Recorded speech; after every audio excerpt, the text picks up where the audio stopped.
Right now, there's a lead sitting in your CRM that was ready to talk but never got a response. They filled out a form, they showed interest, and then nothing happened. No follow-up, no call, no next step. So they moved on. The lead didn't disappear, they just went to a competitor. By the end of this video, I'm going to show you how to make sure that never happens again. Also, I'm going to show you a system that makes sure that these opportunities never get missed. I'm Rod Agatep. I help professional service firms build marketing ecosystems where no lead is missed and every opportunity is automatically followed up. Not sending a signal to a potential lead is one of the most expensive gaps in most businesses. Most businesses rely on humans to follow up. When there's a submission, someone must respond, schedule a call, send a proposal, or check in. This approach is fundamentally flawed. Sales reps are busy, they're in meetings, working on deals, or networking. The worst part is the average web lead response is 17 hours. Studies show that responding within 5 minutes of an inquiry produces conversion rates 9 times higher than responding within an hour. If you respond within an hour, your conversion rate doubles that of responding within a day. Every minute of delay costs measurable revenue. After the first conversation and proposal, the prospect goes silent. Nothing happens, the rep doesn't follow up. At this point, the deal waits for the prospect or it stalls. Few organizations capture this data, yet every sales leader acknowledges the challenge. 60 to 80% of B2B deals require 5 or more touch points to close. Most sales reps stop after 2 or 3. The gap between these numbers are where most of the deals get lost. Before I go deeper, make sure you subscribe. I break down how to turn leads into clients with systems like this. You see, automated follow-up closes that gap. It doesn't replace your sales team. It gives them a framework so every lead gets timely touch points regardless of the rep's workload. Here's how this changes the lead to client journey. A new lead enters the system. Within 30 seconds, a personalized email arrives to their inbox. This isn't a generic email, it's an email relevant to the specific topic or page that brought them in. If they don't respond to email 1 within 2 days, email 2 arrives. This email has a different angle and a new value. We then try one more time a couple days later with email 3. With another new angle and a different framing of their problem and a solution. If they don't respond to the email 3, the system attempts a different channel entirely. A text message, a LinkedIn connection, a retargeting ad. Meanwhile, the lead's behavior is being tracked. Did they open every email? Did they click on a link on a case study? Did they revisit the website? Each behavior triggers a different next step. High engagement escalates to immediate sales notification. Low engagement enters a long-term nurture sequence. If a sales rep has a call with a prospect, the system still continues running in the background. It sends a recap email, delivers the proposal, follows up in 3 days, checks in at 7 days, and re-engages after 2 weeks if the prospect goes silent. And here's the part that produces the dramatic conversion lift. Leads receiving 5 to 7 touch points over 3 weeks convert up to 5 times the rate to those who only get 2 to 3 touch points. Automation ensures consistent presence for every lead, not just for those the rep happens to remember. Automated follow-up systems that produce real results have these components, and each one matters, so skipping any of them will make the system underperform. First, you need an instant response. The first touch point has to fire within minutes of the lead entering the system. Not hours, not the next morning, minutes. The instant response acknowledges the inquiry and delivers immediate value if applicable, such as the resource they requested.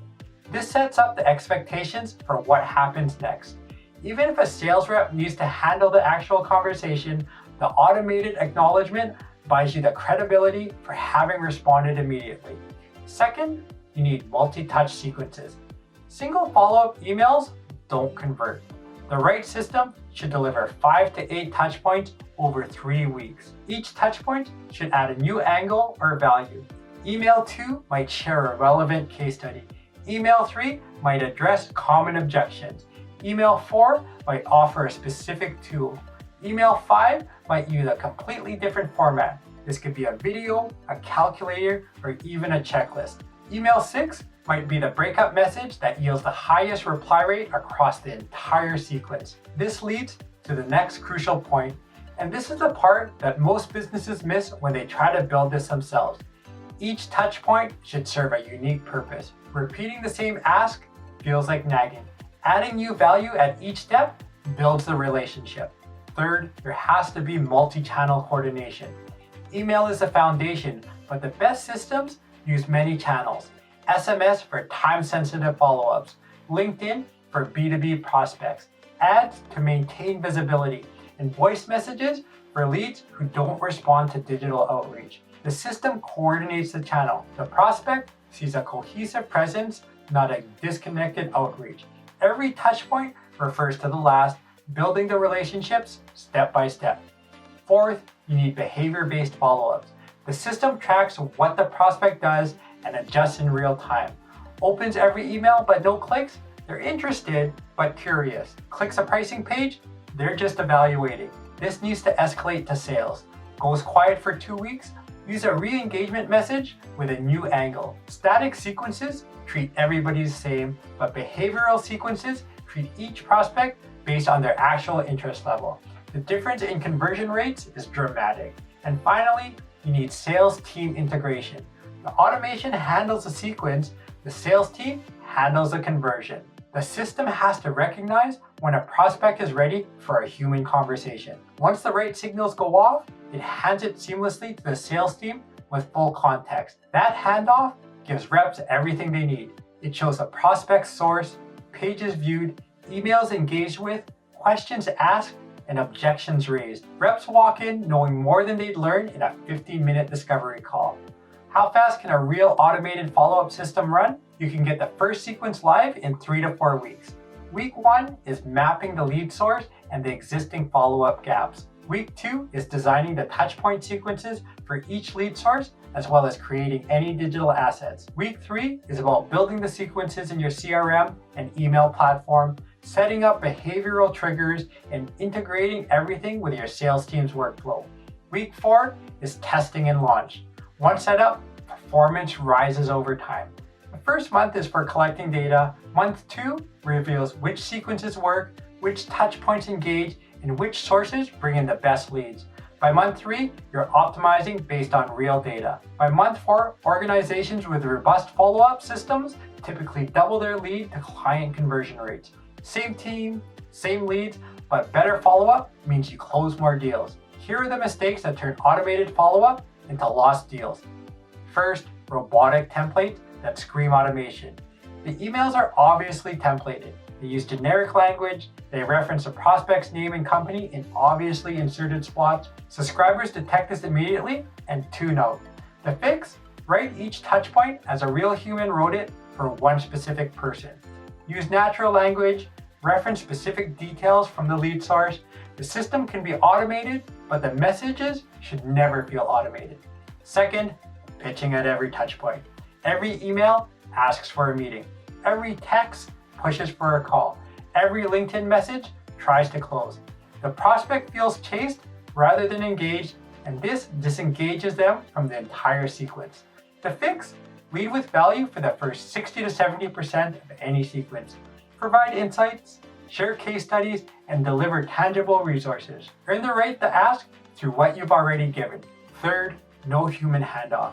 You have the automation handling everything, even the conversations that should be handled by humans. An example of this is a high-intent prospect responding to an email with a detailed question. At this point, the message should be routed to a sales rep, but instead, the system sends another templated message. The fix? Set clear handoff triggers. When a prospect engages at a high level, like replying, clicking on pricing, or downloading resources, the system needs to stop and alert a human. Automation gives scale, humans drive conversions. If leads are sitting in your CRM right now without follow-up, this is the gap. You need to develop a system to ensure your prospects you already have don't get missed. If you want to see exactly how this would work in your business, the resource in the description have the next step. If you want to see how this fits in your full client acquisition system, watch the next video right here. If this helped, make sure you subscribe. I break down every part of building a system that consistently brings in clients.